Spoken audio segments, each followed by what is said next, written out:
All right, so this is the second video or third video on this. So this is the one where I traced it with the ones I put the black X on the other side when I was up the ladder. They come through here.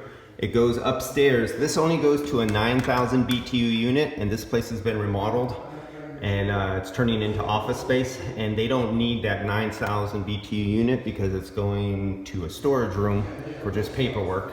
So I installed ball valves everywhere, but in the future, basically all the isopolar would have to be replaced with hard pipe. I'd never put isopolar in another location ever again. It's the worst stuff on earth. So following that one right around, and right where you see the X marks right up there, the X. So that's where I was picking up the leak right there. And then at that section right there, so in between it leaks. And with isopolar, you don't just change or fix one line, you replace everything. But luckily, I always put ball valves in. So if you follow this all the way through to my branch circuit right there, there's my branch circuit. And right, that ball valve and that ball valve will get turned off. And we'll just, which one?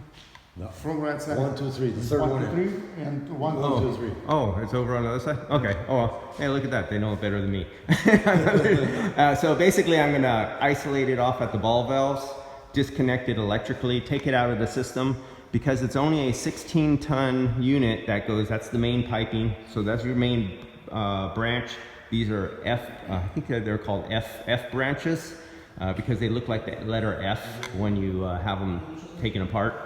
And it comes all the way over there and it goes straight up into the 16-ton unit located on the roof right there. And so for now, temporarily, that'll be an easy fix until it leaks again somewhere else, which many years ago, like 18 months after this system was installed, a piece of isopolar had to be replaced. It was my first leak, or my second, and I think right where you see that opening right there, I replaced a section of pipe. Right in there, it leaked after 18 months, I think. And so that's what's happening on that. And that's hard pipe. That's hard ACR right there, all the way up until it gets to that stuff. All right, that's it for now.